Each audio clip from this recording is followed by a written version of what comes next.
اعوذ باللہ من الشیطان الرجیم بسم اللہ الرحمن الرحیم ان اللہ وملائکتہ یصلون علی النبی یا ایہا الذین آمنوا صلوا علیہ وسلموا تسلیما اللہم صلی علی سیدنا و نبینا و شفیعنا و مولانا محمد وعلی آل محمد وبارک وسلم۔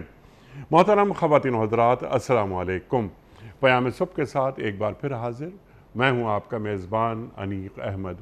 خواتین و حضرات، پیام صبح میں آپ اور ہم جانتے ہیں کہ قرآن کریم کی مختلف آیات پر بات کرواتے ہیں اور اپنے وطن کے جید علماء سے سیکھتے ہیں، قرآن کریم کی ان آیات کے تعلق سے تشریف لاتے ہیں، ہمیں قرآن کریم سے قریب کرتے ہیں، ایک ایک آیت پر اور آیت کے ایک ایک لفظ پر بات ہوتی ہے، شان نزول سے لے کر لمحہ موجود تک۔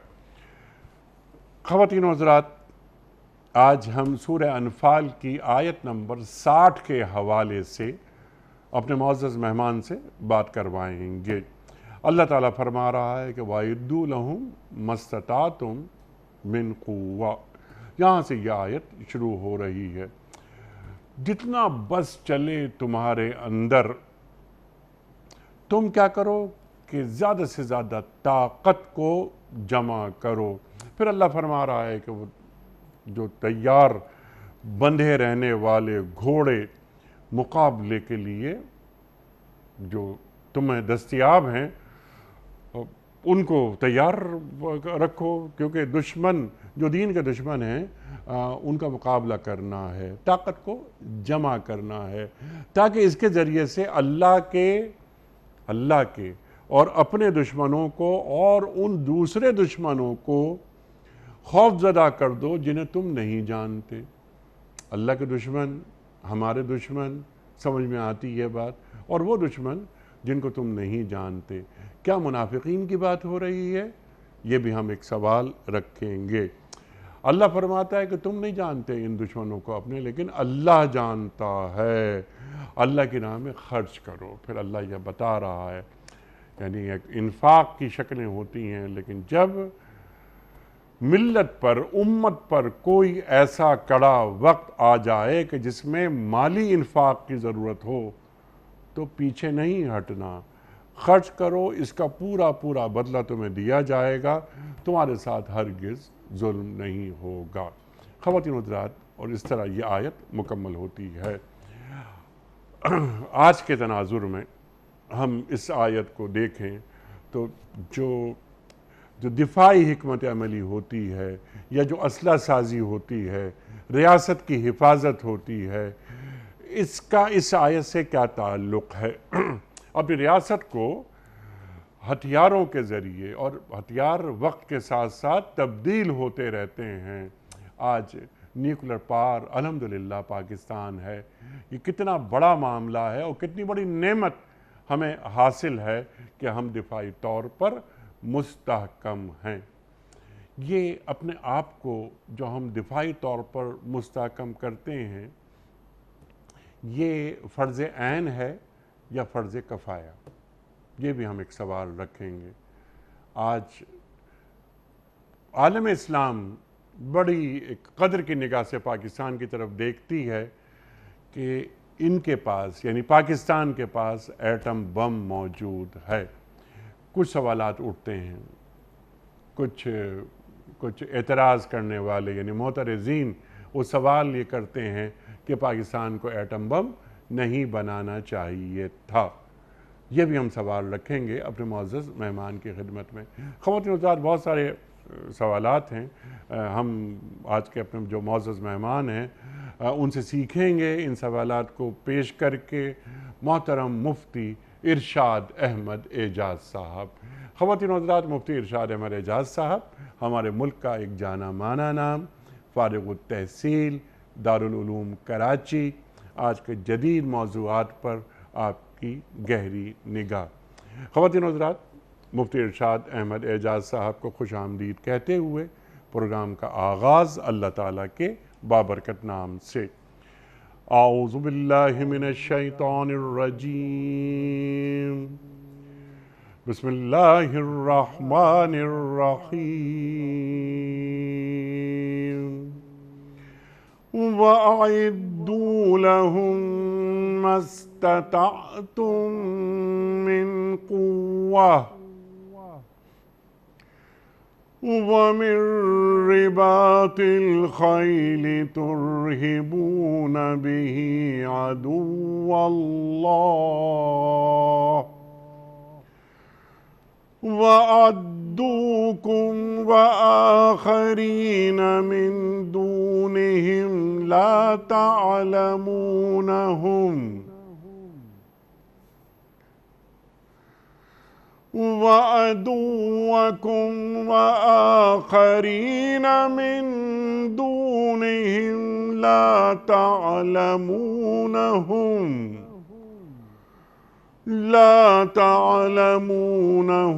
اللَّهُ يَعْلَمُهُمْ وَمَا تُنْفِقُوا مِنْ شَيْءٍ فِي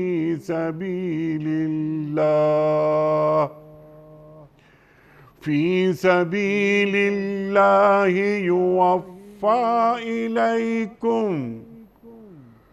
وَأَنْتُمْ لَا تُظْلَمُونَ صدق اللہ العظیم۔ اور تم لوگ جہاں تک تمہارا بس چلے زیادہ سے زیادہ طاقت اور تیار بندھے رہنے والے گھوڑے ان کے مقابلے کے لیے مہیا رکھو، تاکہ اس کے ذریعے سے اللہ کے اور اپنے دشمنوں کو اور ان دوسرے دشمنوں کو خوف زدہ کر دو جنہیں تم نہیں جانتے، مگر اللہ جانتا ہے۔ اللہ کی راہ میں جو کچھ تم خرچ کرو گے اس کا پورا پورا بدل تمہاری طرف پلٹایا جائے گا اور تمہارے ساتھ ہرگز ظلم نہیں ہوگا۔ خواتین و حضرات، اس سے پہلے کہ ہم رکھیں آج کے پروگرام کے حوالے سے پہلا سوال محترم مفتی ارشاد احمد اعجاز صاحب کی خدمت میں، کل کے پوچھے گئے سوال کا درست جواب اور آج کا سوال آپ کی خدمت میں۔ کل کا سوال ہمارا یہ تھا کہ کس پیغمبر کی قوم پر اونٹنی کو قتل کرنے کے نتیجے میں اللہ تعالیٰ کا عذاب نازل ہوا تھا؟ درست جواب حضرت صالح علیہ السلام کی قوم پر۔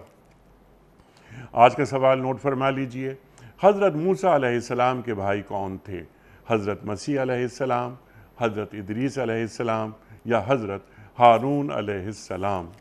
جو درست جواب آپ سمجھتے ہوں روانہ فرمائیے۔ ہمارے فون نمبرز ہیں 0092213452709۔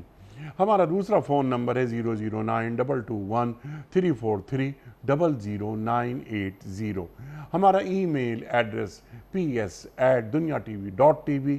ہمارا واٹس ایپ کا نمبر ہے 009232182509194۔ حضرت ارشاد فرمائیے، اہم آیات میں سے ایک آیت، اور اس آیت کے تعلق سے بڑی گفتگو ہوتی ہے کہ یہ آیت کیا کہہ رہی ہے، کیا یہ اسی وقت کے لیے، یعنی یہ بدر کے بعد یہ آیت نازل ہو رہی ہے جیسے کہ آپ جانتے ہیں۔ اللہ تعالیٰ کیا فرما رہا ہے، کیا پیغام ہے، کیا حالات تھے، شان نزول کیا ہے؟ ارشاد۔ بسم اللہ الرحمن الرحیم، نحمدہ و نصلی علی رسولہ الکریم، اما بعد۔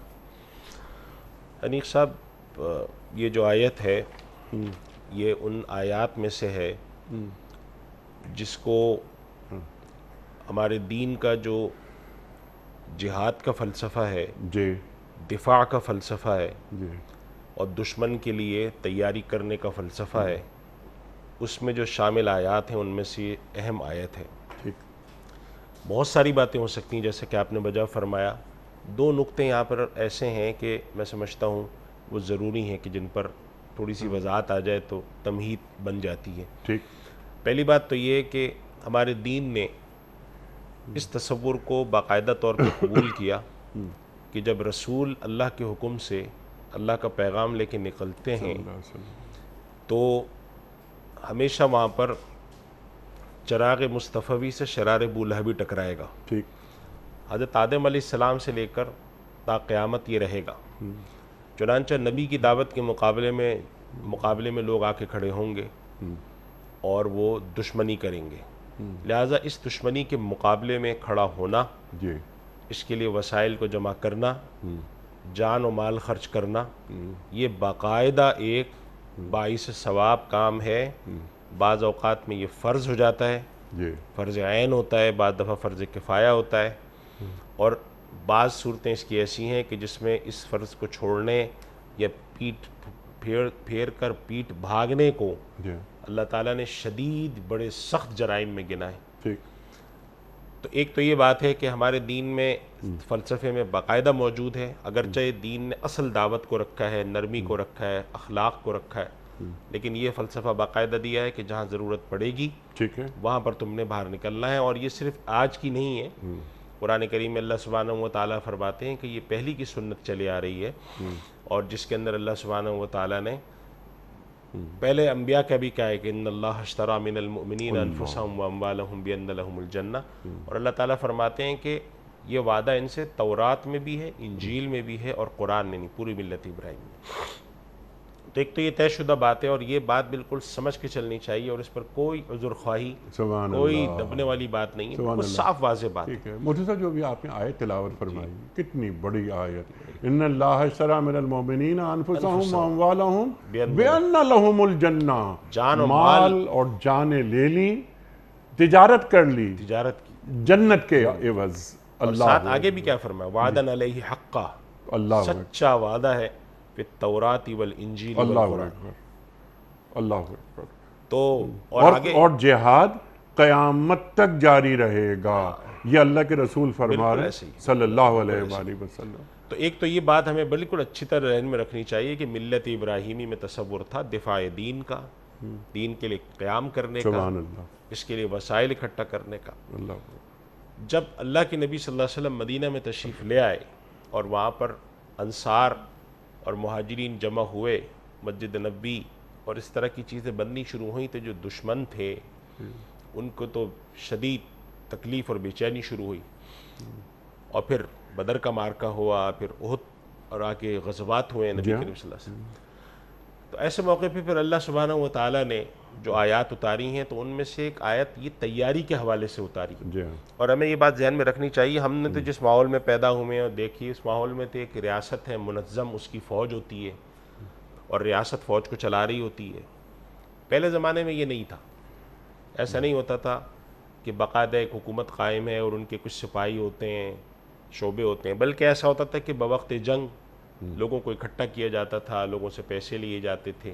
اسی لیے شاید کہ آخر میں بھی یہ جو ہے قرآن کریم نے ترغیب دی ہے کہ جو اللہ کی راہ میں خرچ کرے گا اس کو یہ ملے گا۔ اس کے پیش نظر یہ بات تھی کہ جیسے آج ہمارے پاس ایک فوج ہوتی ہے، سارا انتظام تھا، حضرت عمر رضی اللہ تعالیٰ عنہ نے، یہ ریاست بہت بڑی ہو گئی تھی جی ہاں اس وقت، یہ جنگ قادسیہ کے بعد ہی باقاعدہ نظم شروع ہوا، ورنہ اس سے پہلے یہ ہوتا تھا کہ اگر کوئی ضرورت پیش آتی تھی، ایک لشکر تیار ہوتا تھا، پوچھا جاتا تھا بھئی کون کون جائے گا اس میں، تو مختلف لوگ اپنا نام لکھواتے تھے، ان کو بھیج دیتا تھا، جاؤ تم اس کام پہ چلے جاؤ۔ ٹھیک تو اللہ تعالیٰ نے یہاں پر دو باتوں کی طرف اشارہ فرمایا، ایک مال کے خرچ کرنے پہ، اور ایک اپنے پاس وسائل کے اکٹھا کرنے پر، اور یہ فرمایا وَأَعِدُّوا لَهُم مَّا اسْتَطَعْتُم مِّن قُوَّةٍ، جو تم اپنے پاس طاقت، فورس اور کوئی ذریعہ لڑائی اکٹھا کر سکتے ہو، جیسا بھی ہو۔ ایک تو یہ کہ تم اس کو تیار کر کے رکھو، جن میں سے سر فہرست رباط الخیل ہے۔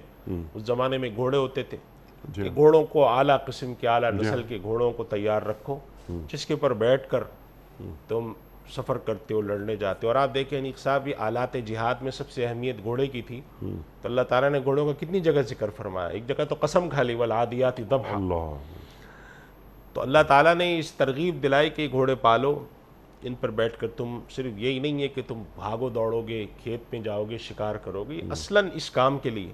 چنانچہ آپ دیکھیں کہ علماء کے یہاں ایک بہت بڑا طبقہ علماء کا بر صغیر ہند پاک کے اندر بھی آج موجود ہے، کہ انہوں نے گھوڑے کے بارے میں فتویٰ دیا تھا کہ گھوڑا اگرچہ شرعاً حلال جانور ہے، لیکن اس کا کھانا مکروہ ہے، اور اس کی وجہ انہوں نے یہ بتائی تھی، جیسے ہم ابھی ہمارے یہاں عید الاضحیٰ گزری، تو ہم نے دیکھا کہ جو جانور ہم عید الاضحیٰ میں پال کر قربان کرتے ہیں وہ سب سے اعلیٰ ہوتا ہے۔ تو علماء نے یہ فتویٰ دیا کہ اگر انسانی فطرت ہے کہ کھانے پر لگ گئے تو اعلیٰ نسل کو یہ کھا جائیں گے جی اور اعلیٰ نسل لڑائی کے لیے تیار نہیں رکھیں گے. تو انہوں نے کہا ایک اسلامی معاشرے میں اصل مقصد اس کے رکھنے کا یہ ہے کہ یہ سامان حرب ہے. ٹھیک. تو اب تو ہمارے پاس سواریاں آ گئی ہیں 1000 سال تک اور سامان حرب تبدیل ہو گیا. تبدیل ہو گیا. ابھی بھی یہ کام آتا ہے, پہاڑی علاقوں میں تو یہی کام جی ہاں. آتے ہیں. تو اللہ تعالیٰ نے ترغیب دی کہ ایک طریقے سامان حرب میں وسائل میں ان کو تیار رکھو. ان میں سر فہرست رباط الخیل ہے. ٹھیک. اور اس کے علاوہ جو بھی وسائل ہوتے ہیں ان میں تلوار داخل تھی, اس زمانے میں ڈھال تھی, نیزے تھے, اور جو لوگ خود پہنا کرتے تھے, زرہ پہنا کرتے تھے, اور اس کے علاوہ بھی چیزیں تھیں. حتیٰ کہ جو طریقے سیکھے جاتے تھے جی اور معلومات لینے کے طریقے, جاسوسی کے طریقے, یعنی وہ تمام طریقے جسے ہم کہہ سکتے ہیں آج کے کہ ایک پورا انفراسٹرکچر جو آپ ڈیولپ کرتے ہیں جس کا آخری مقصد ہوتا ہے ایک لڑائی لڑنا, ایک جنگ لڑنا. جی. تو اللہ تعالیٰ نے فرمایا کہ جو کچھ تمہاری بساط میں ہے اس کو تم کر کے رکھو. ٹھیک. اور مقصد کیا بتایا اس کا کہ تیرے کو 3 طرح کے دشمن ہوتے ہیں تمہارے. ایک تو وہ دشمن ہوتے ہیں جن کے ساتھ تم برسر پیکار ہو, مستقل لڑائی ہے اور لڑ رہے ہو. اور ایک دشمن وہ ہوتے ہیں جو سامنے ہوتے ہیں, متوقع ہوتے ہیں, اور جن کو اگر تم ڈرا کے نہ رکھو تو وہ تم پہ چڑھ دوڑیں. اور یہ بات ہم پاکستانیوں کو سمجھنا تو بہت آسان ہے کہ اگر پاکستان کے پاس, جو آپ نے ابتدا میں شکرانے کے کلمات کہے, کہ پاکستان کے پاس اگر یہ بڑی طاقت نہ ہوتی تو آج یعنی ہم ایٹمی قوت نہ ہوتے تو وسائل, خدا نہ خواستہ, تو صورتحال خطے کی کافی مختلف ہو سکتی تھی, اللہ ہوئے, جیسا کہ اور ملکوں میں ہوا بھی ہے. جی. تو اللہ تعالیٰ نے یہاں پہ ارشاد فرمایا کہ انسانی نفسیات ہے کہ جب تمہارے پاس اس طرح کا سامان حرب ہوگا تو ترہبون بہ عدو اللہ و عدوکم, اللہ کے دشمن اور اپنے دشمن, ان کو ڈرا کے رکھو گے. تو ایک تو دشمن وہ ہوتا ہے جس سے آپ لڑ رہے ہو میدان جنگ میں. عام طور پہ ایسے دشمن جنگی حالت میں ہی ہوتے ہیں, عام طور پہ تو جنگ میں ہر وقت نہیں ہوتا ملک. زیادہ بڑا دشمن, زیادہ بڑی تعداد وہ ہوتی ہے جو سرحدوں پہ ہیں اور آپ کو کمزور دیکھ کر آپ پر چڑھ دوڑ سکتے ہیں. تو فرمایا کہ یہ دشمن تمہارے اور اللہ کے دشمن ہیں, ان کو بھی ڈرا کے رکھو. اور اس کے علاوہ کچھ اور لوگ بھی ہوتے ہیں دشمن, جنہیں تم نہیں جانتے ہیں, جن کو ہم نہیں جانتے. ٹھیک ہے. اچھا, اللہ کے دشمن اور ہمارے دشمن, جو اللہ کا دشمن ہے وہ یقیناً ہمارا دشمن ہے, جو ہمارا دشمن ہے یقیناً وہ اللہ کا دشمن ہے. تو یہاں یہ اللہ کے دشمن اور ہمارے دشمن یہ الگ الگ کیوں رکھا گیا؟ اصلاً دیکھیں, ایک شخص ہے, ایک دشمن ہے جو آ کر آپ کے خالصتاً کوئی دینی چیز ہے اس کو نقصان پہنچانا چاہتا ہے. جی. تو وہ مسلمانوں کو ہی نقصان ہے, لیکن تعبیر یہ کی جائے گی کہ یہ عدو اللہ ہے. جی. کسی نے کہا کہ آ کر میں مسجد گراؤں گا, نعوذ باللہ کعبۃ اللہ پہ حملہ کرنے ابرہہ جو آیا تھا, یہ بعد میں بھی کوششیں ہوئیں. تو ایک یہ کہ جو شاعر اسلام کو گرانے آ رہا ہے, شاعر اسلام کو نقصان پہنچانے آ رہا ہے, یہ عدو اللہ بھی ہے, عدو المسلمین بھی ہے. ٹھیک. اور ایک شخص وہ ہے کہ جو براہ راست تو شاعر اسلام کو نقصان نہیں پہنچاتا, لیکن آ کر مسلمانوں کے املاک کو نقصان پہنچاتا ہے, مسلمانوں کی جان مال کو نقصان پہنچاتا ہے. اور اگر بات نکل کر آتی تو وہ کہتے ہیں ہم تو کوئی دین کو نقصان پہنچانے تھوڑی ہیں, ہم تو, ہماری تو ان سے زمینی لڑائی ہے, فرض کر لیں. جیسے عام طور پہ دنیا کے اندر یہ منافقت سامنے آ رہی ہے کہ اصل مقصد تو خدا کی دشمنی ہوتی ہے, لیکن ظاہر طور پہ یہ رکھا جاتا ہے کہ ہماری لڑائی تو اصل میں سرحدوں پر ہے, یا ہماری لڑائی جگہ پر ہے, یا ہماری لڑائی فلاں مسئلے پہ, یا ہماری لڑائی فلاں مسئلے پہ. جی. تو اللہ تعالیٰ نے اس قضیے کو بھی یہاں پہ کہہ دیا کہ اگر بطور ملت اور امت کے تمہیں نشانہ بنایا جا رہا ہے جی. اور وہ عدوکم ہے تو اس سے لڑنا بھی اسی میں شامل ہے. چنانچہ علماء نے یہاں سے ایک مسئلہ نکالا ہے کہ اگر ایک حملہ مسلمانوں پر بطور مسلم قوم کے ہو تو چاہے ان کی اموال کو یا جان کو یا ان کی خطے کو, زمین کو نقصان پہنچایا جائے, اس کے باوجود یہ حملہ مسلمانوں اور اسلام پر تصور کیا جائے گا. اچھا. یہ نہیں کہا جائے گا کہ بھائی یہ کوئی مسجد لینے تھوڑی آئے, یا یہ کہ کوئی دینی نقصان پہنچانے تھوڑی آئے, یہ تو ان کی زمینی لڑائی ہے. بلکہ یہ سمجھا جائے گا کہ مسلمانوں کی جان مال کو یا مسلمانوں کی کسی چیز کو نشانہ بنا کر نقصان پہنچایا جائے, یا خدا کی کسی خاص شاعر اسلام کو نقصان پہنچایا جائے, اگر مقصود من حیث المجموع ملت اور مسلمان ہیں تو اللہ تعالیٰ نے اس میں دونوں کو شامل فرمایا. ٹھیک. یہاں سے حدیث کی وہ وضاحت بھی مل جاتی جس میں نبی کریم صلی اللہ علیہ وسلم نے, صحابہ کرام نے عرض کہتے کہ یا رسول اللہ یہ لوگ لڑتے ہیں, پتہ نہیں کوئی کسی چیز کے لیے لڑتا ہے, کوئی کسی چیز کے لیے لڑتا ہے. تو شہید جو ہوتا ہے یا رسول اللہ کون ہوتا ہے؟ آپ نے فرمایا جو اللہ کے کلمے کی سربلندی کے لیے لڑتا ہے۔ تو وہاں پہ مراد کلمے کی سربلندی کے اندر علماء نے بات لکھی ہے کہ جب آپ قوم کا من حیث المجموع دفاع کرتے ہیں کہ بھئی فلاں علاقے میں مسلمان قوم کو اس لیے مارا جا رہا ہے یا اس کی جان مال کو نقصان پہنچایا جا رہا ہے کہ یہ مسلمان ہیں، ٹھیک، وہاں سے ان کو ہٹا کے نکالا جائے گا، تو پھر اس صورت میں یہ نہیں کہا جائے گا کہ نہیں یہ جہاد نہیں ہے، اس میں تو ان کی آپس کی زمینی لڑائی تھی۔ ہم کہیں گے نہیں، مسلمانوں کا اس طرح سے ہٹانا تو عدو اللہ و عدوکم دونوں صورتوں میں اس میں شامل ہے کہ اللہ تعالیٰ یہ فرماتے ہیں کہ اس کے ذریعے تمہارا جو اصل مقصد ہوگا کہ تم ایک ہیبت بٹھا کے رکھو گے ٹھیک، تاکہ تمہاری طرف قدم بڑھانے کی، تمہاری طرف آنے کی جرت نہ کر سکیں۔ ٹھیک، اور تاریخ اس پہ شاہد ہے جی ہاں، کہ مسلمانوں کے یہاں ہم اسپین کو دیکھ لیتے ہیں جو جہاں پر جو مسلمانوں کی 800 سال حکومت رہی، بغداد میں رہی، کہ جہاں پر مسلمانوں کے بہت سارے حالات کی خرابی میں ایک بڑا سبب یہ بھی تھا کہ ان کے پاس یہ جو نظام تھا یہ کمزور پڑ گیا تھا، تو ان کی ہیبت لوگوں پہ سے ختم ہو گئی تھی۔ جب ہیبت ختم ہو جاتی ہے تو ترہبون بھی عدو اللہ و عدوکم، کہ وہ کیفیت ختم ہو گئی تو پھر وہ دشمن آ کے حملہ کرتا ہے تو پھر اندر سے سارے لوگ بالکل کھوکھلے اور خالی ہوتے ہیں۔ تو اللہ تعالیٰ فرماتے ہیں کہ دیکھو اسلحہ جمع کرو، وسائل جمع کرو، جو چیزیں تم کر سکتے ہو جمع کرو، جو تمہیں اللہ تعالیٰ نے طاقت دی ہے، جو تمہاری استطاعت ہے، اور اس سے مقصد تمہارے یہ ہوں کہ تم اس کے ذریعے اپنی ہیبت، اپنا روب اور ایک جسے ہم کہتے ہیں کہ ڈیٹرنس کریٹ کریں، آپ ڈیٹرنس کریٹ کریں کہ بھائی ہمارے پاس یہ چیز ہے، آپ اگر آ کے ہم پہ حملہ کریں گے تو جواب میں ہم یہ کریں گے۔ ٹھیک ہے، اس کے نتیجے میں آپ کی طرف بڑھنے والے قدم جو ہیں وآخرین من دونہم، جو آگے ارشاد فرمایا کہ کچھ لوگ ایسے بھی ہوتے ہیں کہ جو بڑے خاموش بیٹھے ہوتے ہیں، لیکن جب انہوں نے دیکھا یہ کمزور ہے تو لا ہم بھی اس میں کر بیٹھتے ہیں۔ جیسے کہ ہمارے یہاں ہمارے ایک بزرگ کہا کرتے تھے کہ دروازے پہ تالا صرف اس لیے تھوڑی لگاتے ہیں کہ چور نہ آئے، بلکہ اس لیے بھی لگاتے ہیں کہ جس کی نیت میں کھوٹ ہو اس کی نیت خراب نہ ہو۔ اس نے دیکھا اچھا چلو دروازہ تو کھلا ہوا ہے، لا ہم بھی گھس جائیں۔ تو آپ اللہ تعالیٰ ارشاد فرما رہے ہیں کہ ایسی تیاری رکھو کہ بعض ایسے دشمن ہوں گے جن کو تم نہیں جانتے، اور اگر تم کمزور ہوگے تو وہ ظاہر ہوں گے کہ اچھا یہ ایسے بھی نکلے۔ ٹھیک ہے، یا مثال کے طور پہ اندرونی منافقین یا غدار اندر کے بیٹھے ہوئے۔ ٹھیک ہے۔ تو کیا اس آیت میں یہ بھی کہا جا رہا ہے کہ اس انتظار میں نہ رہو کہ دشمن تم پر حملہ کرے اور تم پھر تیاریاں شروع کرو اپنی دفاع کے لیے؟ جی بالکل ہے، یہ تو بات بالکل واضح ہے۔ یعنی کہ اگر ہم دیکھیں اس میں کہ اللہ تعالیٰ نے ان دشمنوں کا تو ذکر ہی نہیں کیا نا جو آپ کے ساتھ عملی طور پہ اس وقت جنگ میں لگے ہوئے ہیں، چونکہ ان سے لڑنا تو ویسی معقول بات تھی۔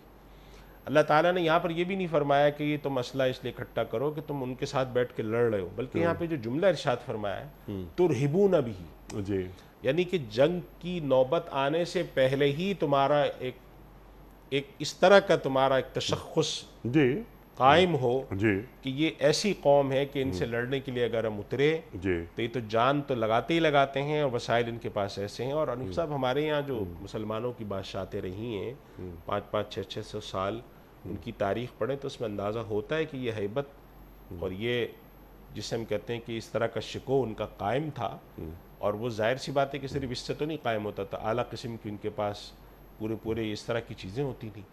تو اللہ سبحانہ و تعالیٰ نے یہاں پر چونکہ اصلاً اجازت دی کہ جب دشمن تمہارے ساتھ کارروائی کرے گا تو تم اپنا سر، اس وجہ سے ہمارے یہاں اس بارے سے اور اس پر عمل حضرت عمر رضی اللہ تعالیٰ عنہ کے زمانے سے بھی شروع ہوا ہے۔ جب حضرت عمر رضی اللہ تعالیٰ عنہ نے، بڑا مشہور واقعہ ہے ہماری اس پروگراموں میں، ایک آدھ دفعہ اس پر بحث بھی آئی ہے کہ جب جنگ قادسیہ کے بعد جب بہت زمین آئی تھی تو حضرت عمر رضی اللہ تعالیٰ نے باقاعدہ مشاورت کی تھی کہ میں کیا ترتیب بناؤں، پھر آپ نے ایک منظم فوج رکھی، تو پورا ایک نظم قائم فرمایا تھا کہ آنے والے وقتوں میں مسلمانوں کا دفاع کیسے ہو۔ اس وجہ سے جو یہ آیت ہے یہ ہم سے یہ مطالبہ کر رہی ہے کہ ایسا نظم آپ کو قائم کرنا ہے، اور اس نظم کے لیے اگر آپ کے پاس ظاہر سی بات ہے کہ آپ کو اخراجات نکالنے پڑیں گے۔ ٹھیک، تو جس زمانے میں آیات نازل ہوئیں ایک اس طرح کا ریاستی سطح پر کوئی منظم فوج کا بندوبست تو نہیں ہوتا تھا، ٹھیک ہے، تو پھر اللہ سبحانہ و تعالیٰ نے لوگوں کو ترغیب دی کہ دیکھو کچھ تو شاید تم میں سے ایسے ہوں جو جان کے ذریعے خرچہ کریں کہ وہ لڑائی لڑنے کے لیے پہنچ جائیں، اور کچھ ایسے ہوں جو جان نہیں کر سکتے ہوں تو مال خرچ کر سکتے ہیں۔ تو فرمایا وما تنفقوا، آگے ارشاد فرمانا شروع کر دیا۔ دونوں آیتوں میں تناسب یہ ہے اصلاً کہ دیکھو جب ضرورت پڑے گی تو تمہیں پیسے دینے پڑیں گے، تو جو کچھ تم اس مقصد کے لیے خرچ کرتے ہو تو اللہ تعالیٰ تمہیں پھر وہ عطا فرمائے گا۔ چنانچہ اس سے ملتی جلتی ایک آیت اگر آپ قرآن کریم میں اللہ سبحانہ و تعالیٰ نے جب ان لوگوں کا ذکر فرمایا جو اللہ کے نبی کے پاس آ کر ہیلے بہانے کر کے کہتے تھے یا رسول اللہ ہم جنگ میں نہیں جا سکتے، تو اللہ تعالیٰ نے ان دو گروہوں کی تفصیل قرآن کریم میں بیان فرمائی ہے اور فرمایا کہ وہ لوگ جو کہ کمزور ہیں، نہیں جا سکتے، ان پر بھی کوئی ملامت نہیں ہے، اور آگے فرمایا کہ وَلَا عَلَى الَّذِينَ لَا يَجِدُونَ مَا يُنْفِقُونَ حَرَجٌ، اور نہ ان لوگوں پر کوئی ملامت ہے کہ جب وہ آپ کے پاس آئے اور انہوں نے آ کر آپ سے عرض کیا کہ یا رسول اللہ ہم جہاد میں جانا چاہتے ہیں، تو آپ نے جواب میں فرمایا لا اجد ما احملکم علیہ، میرے پاس تو کچھ ہے ہی نہیں میں جس پہ تمہیں سوار کر کے بھیجوں، تو وہ تولوا اعینہم تفیض من الدم، تو روتے ہوئے واپس گئے، یعنی آئے تھے یا رسول اللہ ہمیں آپ بھیجیں لڑنے، تو آپ نے فرمایا میرے پاس تو کچھ ہے ہی نہیں۔ تو اس سے معلوم یہ ہوا کہ اگر ایک شخص جان خرچ کرنے کے لیے پہنچ گیا کہ یا رسول اللہ میں آپ حکم فرمائیں میں گھوڑے پہ بیٹھ کر اسلحہ لے کر نکل جاتا ہوں جس کام کے لیے آپ بھیجیں گے، نہ میرے پاس گھوڑا ہے نہ اسلحہ ہے، تو پھر باقاعدہ فوجیوں کو تیار کرنا۔ چنانچہ حضرت عثمان غنی رضی اللہ تعالیٰ عنہ کی جو مناقب بیان کی جاتے ہیں، فضائل، ان میں سے یہ فضیلت ان کی آتی کہ کئی مرتبہ انہوں نے لشکر کا پورا سامان دیا، تو لشکر کے سامان دینے سے مراد یہ ہوتی تھی کہ گھوڑا دیا جاتا تھا یا گھوڑے کے ساتھ پورا لیس گھوڑا ہوتا تھا کہ اس کے ساتھ تلوار بھی ہوتی تھی، زرہ بھی، تو یہ اس زمانے، تو اللہ تعالیٰ نے اس طرف اشارہ فرمایا ہے کہ وما تنفقوا، جو اللہ کی راہ میں تم خرچ کرو گے، تو اس سے معلوم یہ ہوا کہ انسان ایک مسلمان معاشرے میں جب یہ نظم قائم ہوگا تو باقاعدہ اس پر اخراجات ہوں گے جیسے اور اخراجات ہوتے ہیں، تو اگر تم اس پر خرچ کرو گے اور اس سے مقصد تمہارا یہ ہوگا تو اللہ تعالیٰ کے ہاں یہ خرچ جو ہے یہ بے رائے گا نہیں جائے گا، اس پہ تمہیں اجر و ثواب ملے۔ اب چونکہ ہمارا نظم بدل چکا ہے،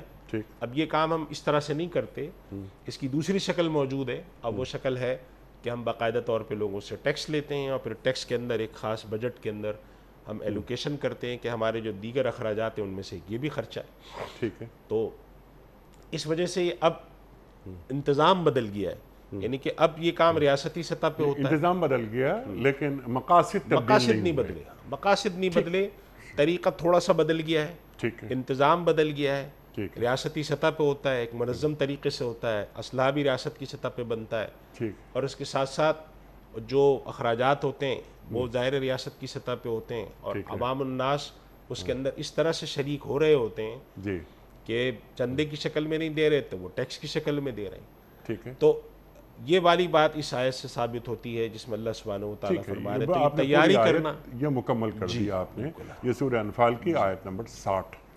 اچھا اب کچھ سوالات اٹھائے جاتے ہیں، آپ نے بھی یقیناً بہت مرتبہ یہ بات سنی ہوگی، اب مثال کے طور پر یہاں فوجی ساز و سامان، اس میں اضافہ وغیرہ وغیرہ، بعض لوگ تو یہاں تک بھی کہہ دیتے ہیں، بڑے پاکستان کے جو بڑے لوگ ہیں ان میں سے چند افراد کے یہ گفتگو ہم نے بھی سنی ہے کہ پاکستان جیسے ملک کو ایٹم بم نہیں بنانا چاہیے تھا۔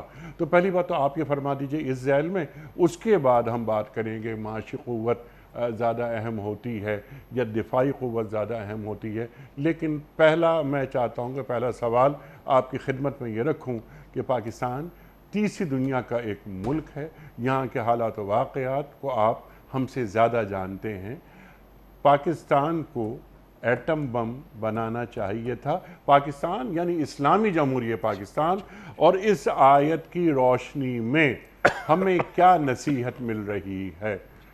انیق صاحب دیکھیے دو باتیں میں عرض کروں گا چونکہ ہم بھی یہی باتیں سنتے سنتے بڑے ہو گئے، جی ہاں، پاکستان کو ایٹم بم بنانا چاہیے تھا یا نہیں، یا پاکستان کو یا مسلمان ملکوں کو اسلحہ بنانا چاہیے نہیں بنانا چاہیے، اس کے بارے میں دو نظریات رکھنے والے لوگ ہیں، وہ دو طرح کے ہیں۔ جی، ایک وہ لوگ ہیں جو یہ سمجھتے ہیں کہ یہ ہونا ہی نہیں چاہیے، یعنی ضرورت ہے یا نہیں اس کو نہیں بحث کرتے، کہتے ہیں یہ سب فضول کام ہے، ٹھیک ہے، ایسے لوگوں سے تو کوئی اتفاق نہیں ہے ہمارا، یہ تو بالکل لغو بات ہے۔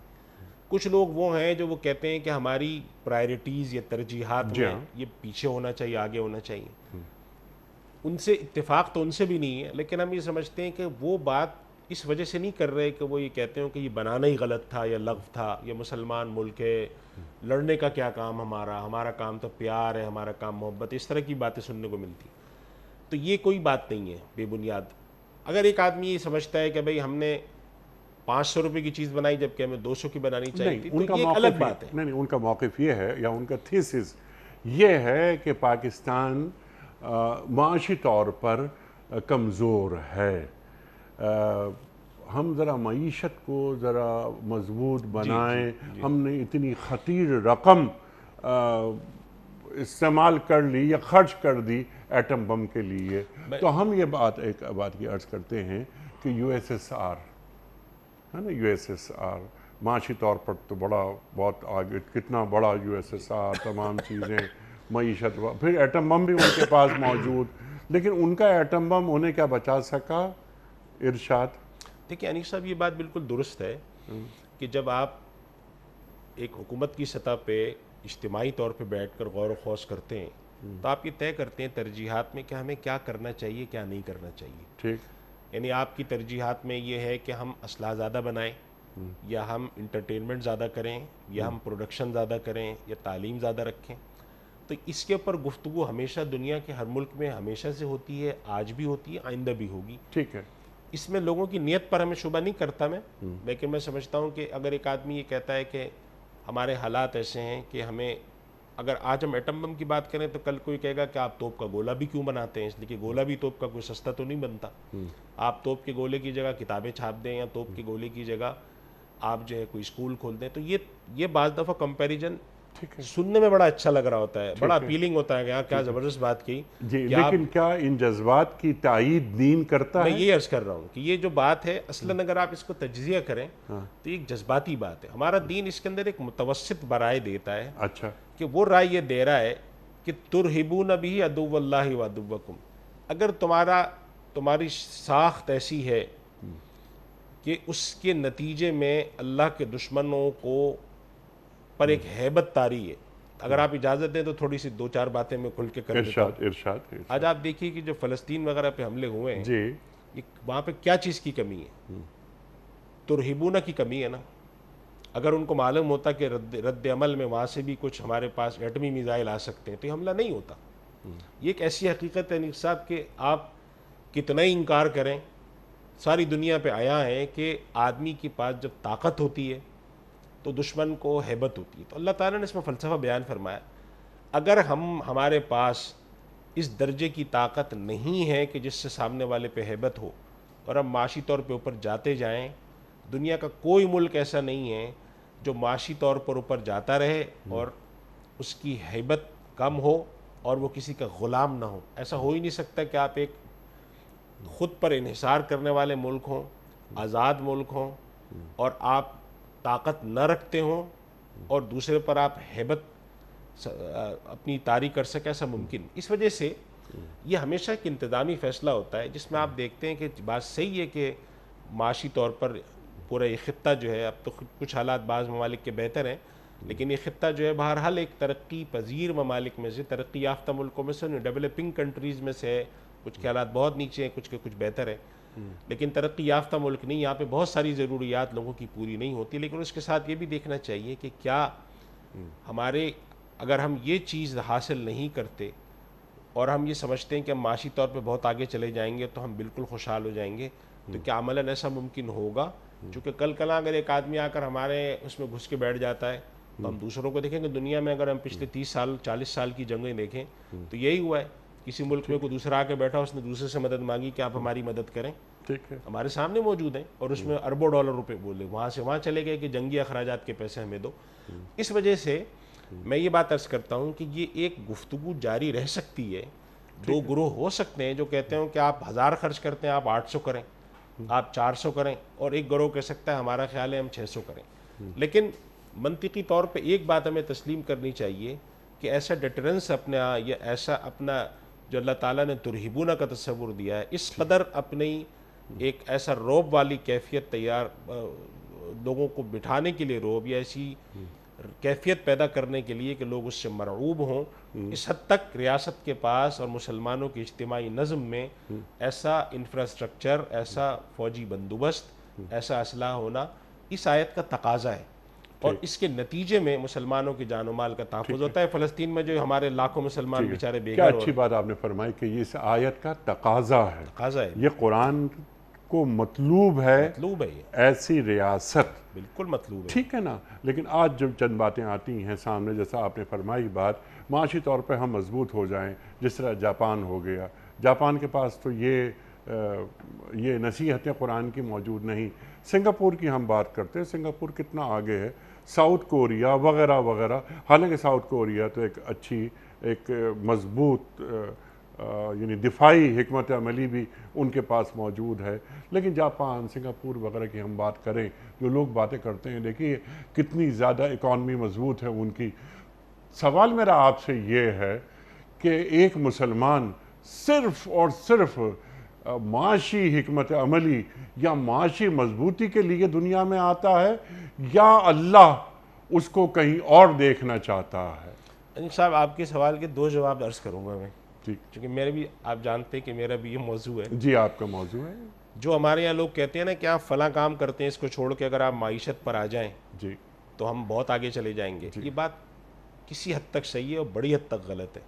ہمارا مسئلہ یہ نہیں ہے کہ ہمارے یہاں وسائل نہیں ہیں یا ہمارے یہاں بندوبست نہیں ہے. ہمارا اصل مسئلہ بد انتظامی و بدعنوانی ہے. کرپشن. آپ دفاع پر پیسہ صفر کر دیں اور بدعنوانی یہیں رہنے دیں، یہ پیسہ ادھر سے ادھر کہیں اور چلا جائے گا.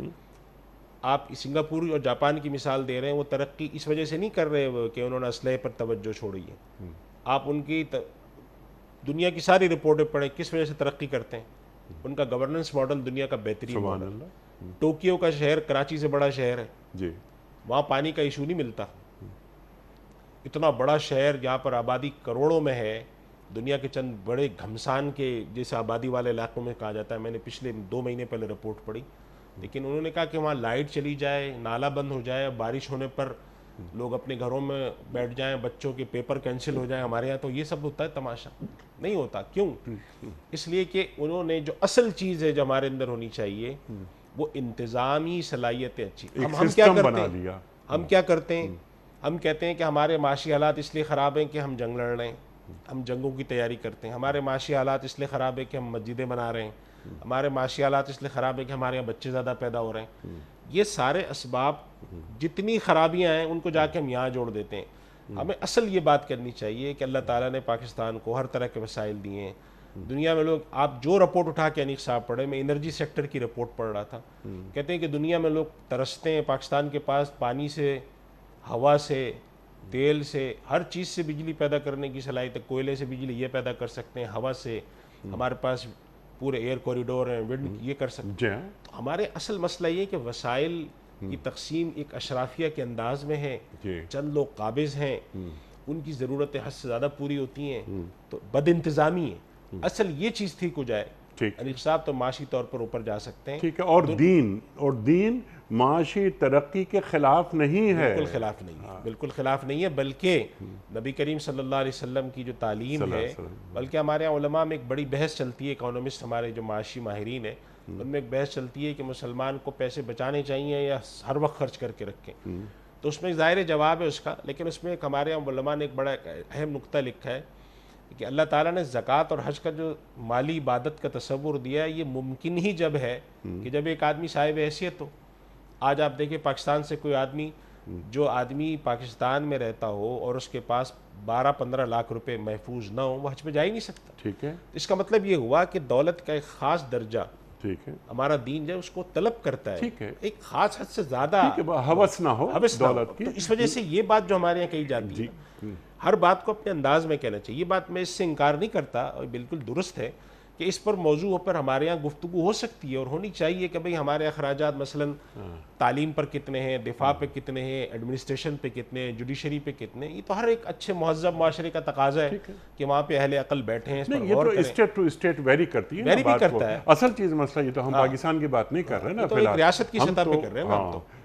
دین مسلمان ریاست کو کیسا دیکھنا چاہتا ہے، یہ بات اصل یہ ان کے پاس جو جنگی ساز و سامان کی تیاری کا مقصد کیا ہے. جو آپ نے واضح کر دی بات کہ اللہ کے دشمن تمہارے دشمن، اور وہ دشمن جنہیں تم نہیں جانتے ان پر تمہاری ہیبت طاری ہو. محض یہ کہ نل سے پانی آنا، دودھ میں پانی ملا ہوا نہیں ہونا، ایک معاشی سیٹ اپ بہت اچھا. کیا انسان محض معاشی جانور ہے؟ اس سے زیادہ نہیں ہے؟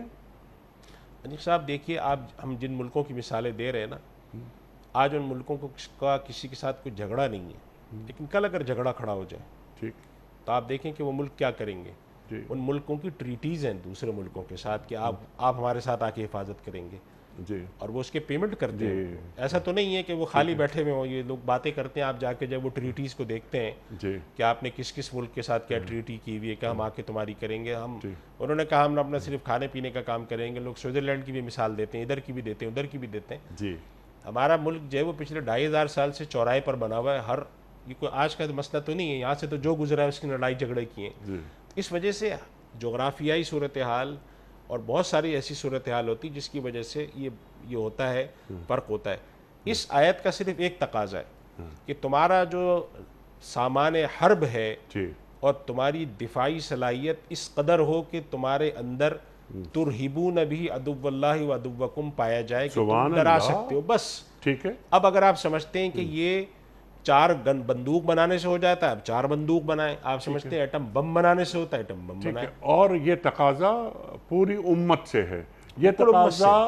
یہ تقاضا محض پاکستان ہی سے بالکل نہیں ہے، ہے، بالکل یہ ہے، تقاضا یمن سے بھی ہے، بالکل یہ بالکل سیریا ہے۔ سے بلکہ بھی ہے۔ آپ کی اجازت ہو تو میں ایک بات چاہتا تھا کہ اس پروگرام میں عرض کروں، جی اور ایک دفعہ ہمارے یہاں پہلے بھی آئی ہے، اور وہ یہ آئی ہے کہ ہمارے یہاں یہ ساری بحث آپ کو ملے گی مسلمان ملکوں میں آ کر کے آپ یہاں پہ بم کیوں بنا رہے ہیں، آپ یہاں پہ یہ کیوں کر رہے ہیں۔ جی ہمارے یہاں مسلمان ملک اپنے اپنے طور پہ جو اس اسلحے کا بندوبست کرتے ہیں اور اپنی فوج چلا رہے ہیں۔ دنیا میں پاکستان، ترکی، مصر اور 1-2 ہی ملک ہیں جو مسلمان جن کے پاس بہت ہی مضبوط فوج ہے، ورنہ بیچارے باقی مسلمان ملکوں میں وہ صورتحال نہیں ہے۔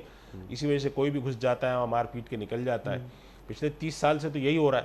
ٹھیک، تو اس وجہ سے مسلمانوں کی ایک اجتماعی، جسے ہم کہتے ہیں نا کہ کامن ہماری ڈیفنس، یہ بھی ایک تقاضا ہے، وہ بھی اس آیت کا تقاضا ہے کہ اگر مسلمان اب ملکوں کی شکل میں بکھر گئے ہیں جی اور ان کو دوبارہ اکٹھا کرنا ایک حکومت کے تحت لانا ایک بڑا عملی طور پہ مشکل کام ہے، اور مختلف جغرافیائی ان کے مختلف قسم کے تمدن ہیں، مختلف کلچر ہیں، تو چند باتوں پر وہ متحد تو ہو سکتے ہیں، اور ان میں سے ایک یہ چیز ہے، اور یہی وہ چیز ہے کہ جس کو وہ آپ جانتے ہیں، سیاست تو آپ مجھ سے بہت زیادہ بہتر جانتے ہیں کہ پچھلے 50-60 سال میں مسلمانوں نے جن نے یہ کوششیں کی ہیں جی کہ مسلمانوں کو ایک ڈیفنس کی سطح پر متحد کیا جائے، جی یہ نہیں ہونے دیا جاتا۔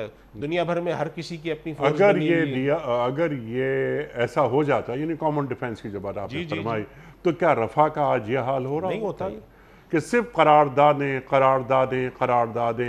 OIC میں بیٹھ کر صرف گفتگو، پھر گفتگو، پھر بالکل ایسی، گفتگو؟ بالکل۔ آج یہ کامن ڈیفنس ہو، کامن ڈیفنس آج کامن ڈیفنس بھی ہو، کامن کرنسی بھی کامن ہو۔ ڈیفنس، انیق صاحب اگر آپ کہیں تو یہ فرض کفایہ کہنے میں تو کوئی تعامل ہی نہیں ہے۔ ٹھیک، یعنی جو مسلمان ریاستیں ہیں ان کا آپس میں متحد ہو کر اس معاملے میں اتفاق کرنا کہ اگر کوئی دنیا میں سیٹو، نیٹو اور پتہ نہیں کیا کیا بنا سکتا ہے تو ہم کیوں نہیں بنا سکتے؟ ٹھیک، یہ ضروری اور لازم ہے، لازم کے درجے میں ہے۔ یعنی کہ میں یہ سمجھتا ہوں کہ کل اللہ کی بارگاہ میں ایک مسلمان حاکم حاضر ہوتا ہے تو اللہ تعالیٰ اس سے دریافت فرما سکتے ہیں کہ تم ملکوں کے اندر بٹے ہوئے تھے ٹھیک، تو تم نے اس پر کیوں نہیں غور کیا کہ ہر کوئی اپنی برابر ایک مسلمانوں کی متحد فورس بھی ہوتی ٹھیک، تو آج یہ سب ہوتا ہے یہاں پر ٹھیک ہے، کہ وہ 7-8 مہینے سے آپ گاجر مولی کی طرح لوگوں کو کاٹے جا رہے ہیں، مارے جا رہے ہیں، اور نہ کھانا نہ اور پانی۔ مسلمان کا خون کیا اتنا سستا ہے؟ بچی کی تصویر آ رہی ہے، جی 8 مہینے 12 مہینے کی بچی، اس کے سر نہیں ہے، دھڑ نظر آ رہا ہے صرف۔ وجہ اس کی کیا ہے؟ ترہبون بھی عدو اللہ عدوکم نہیں ہے، تو ترہبون بھی عدو اللہ و عدوکم جو ہے اس کا تقاضا ملک کی سطح پہ بھی ہے اور ملت کی سطح پہ بھی۔ ٹھیک ہے، اچھا ملک کی سطح پر بھی یہ تقاضا ہے جو ہمارا دین ہم سے کر رہا ہے، اور ملت کی سطح پر بھی۔ مفتی صاحب، حج، اللہ اکبر، حج کا جو موقع ہوتا ہے اس میں ملت کی سطح پر جب سربراہان مملکت داخل ہوتے ہیں بیت اللہ شریف میں، اللہ اکبر، تو حج کے موقع کو ہم کامن ڈیفنس کے لیے استعمال کر سکتے ہیں کہ آئیے 57 اسلامی ممالک کے سربراہ ہم کھڑے ہو کر یہ بات کرتے ہیں کہ ایک ملک پر حملہ، تمام امت پر حملہ تصور کیا جائے گا۔ انیق صاحب میں تو کہتا ہوں 57 نہ بھی کریں اعلان، 15 ہی کر دیں، کیوں نہیں کرتے؟ اللہ تعالیٰ دے، ہم تو چاہتے ہیں، ہم لگتا تو نہیں ہے کہ جیتے جی ہمارے ایسا کچھ ہوگا، لیکن اللہ کرے کہ ایسا ہو. اس کی وجہ یہ کہ ہم نے عافیت کو عذر بنا لیا ہے. عافیت کو عذر بنا لیا ہے. رفح پر جو بچے شہید ہو رہے ہیں، اللہ اکبر، تو کیا یہ اللہ کی بارگاہ میں فریاد نہیں کریں گے؟ تو قرآن کریم اللہ تعالیٰ نے فرمایا ہے نا، یہ تو قرآن وَمَا لَكُمْ لَا تُقَاتِلُونَ فِي سَبِيلِ اللَّهِ، جی یعنی اگر آپ اس آیت کو پڑھیں تو لگتا ہے غزہ کے بارے میں نازل ہوئی ہے کہ تم کیوں نہیں لڑتے ان کے بارے میں. المستضعفین من الرجال والنساء والولدان، جی جو کہ کہتے ہیں ربنا اخرجنا من هذه القرية الظالم اهلها، یہاں تو وہ ظالم گھسا ہوا ہے. اصل بات یہ کہ مسلمان جب کمزور ہوتے ہوتے ایسا ہو جائے گا کہ وہ کسی کا محتاج ہو جائے گا اپنے قیام میں، اور اس کی ذات کا رعب دوسروں پہ سے ختم ہوگا. اسی وجہ سے سب سے پہلا جو کسی بھی ملک پر حملہ کر کے اس کی جس قوت کو ختم کیا جاتا ہے وہ اس کی دفاعی قوت ہوتی ہے. اس کے بعد اس کے سیاسی نظام کو بکھیرتے ہیں، اس کے معاشی نظام کو بکھیرتے ہیں، اس کے بعد وہ کسی قابل ہی نہیں رہتا. یہاں پر بھی ان ملکوں میں یہی ہے. اس وجہ سے آج کے خاص طور پہ آج کل کے حالات میں غزہ کی چیز اور صورتحال دیکھتے ہوئے ان لوگوں کو سمجھنا چاہیے جو لوگ سمجھتے ہیں کہ نہیں نہیں یہ سب بیکار ہے، کچھ نہیں. آج کل تو پیار کا، امن کا، محبت کا زمانہ ہے. آج کا زمانہ زیادہ دجل کا ہے نیک صاحب. وہ سارے کے سارے لوگ جنہوں نے امن کی فاختاؤں کی تصویریں اور پھول پتیاں لگائی ہوئی ہوتی ہیں، ان کے سامنے یہ ہو رہا ہے اور وہ چپ بیٹھے ہوئے ہیں. اس کا مطلب یہ ہے کہ منافقت دنیا میں اگر کہیں پائی جاتی ہے تو وہ ان چیزوں میں پائی جاتی ہے. تو یہ سارا منافقانہ ہے. تو اس کے اندر آدمی کو اور کوئی اس میں شرم نہیں ہونی چاہیے، جھجک نہیں، بالکل دفاع ہے یہ. اور مجھے اگر کوئی تھپڑ مارتا ہے تو میرے پاس اتنی طاقت ہے تو میں بھی ماروں گا. ہاں اگر کوئی مارنے کے بعد آ کے مجھ سے کہتا ہے مجھ سے خطا ہوئی، ایک الگ بات ہے. لیکن کوئی مارتا ہے میں دبک جاتا ہوں کہ نہیں بھائی زیادہ کس کے مارتا ہے تو چلو میں اور چھپ جاؤں اور دوبارہ نہ مارے، یہ کوئی بات نہیں ہے. ہمارا دین اس طرح کے تصور نہیں دیتا.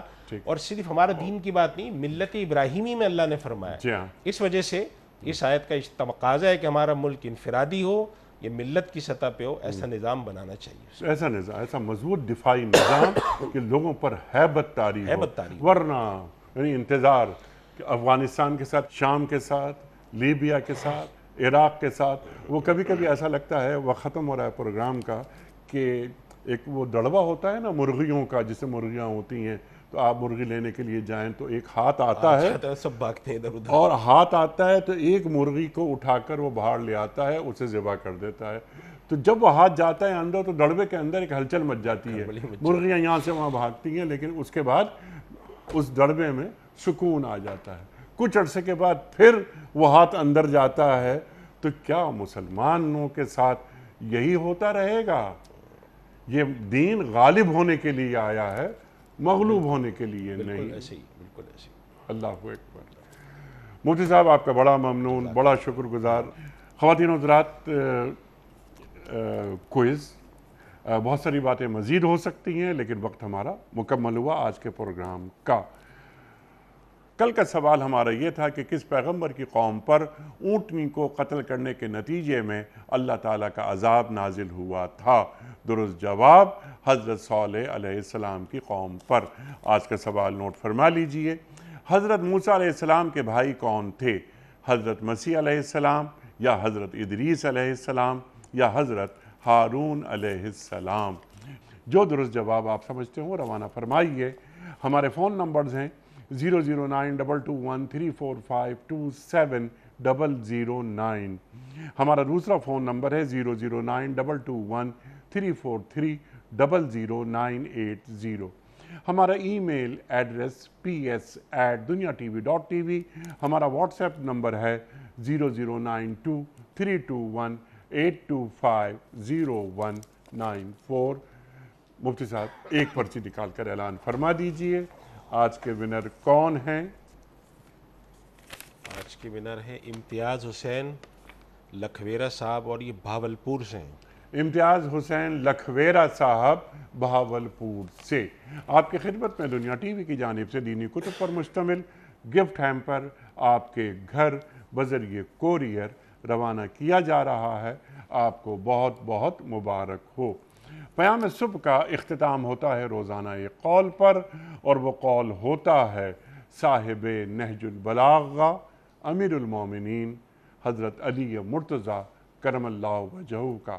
آپ فرماتے ہیں عقل مند کی دشمنی نادان کی دوستی سے اچھی ہے. عقل مند کی دشمنی نادان کی دوستی سے اچھی ہے. سبحان اللہ سبحان اللہ۔ اپنے میزبان انیق احمد کو کل تک کے لیے اجازت دیجیے۔ خدا حافظ۔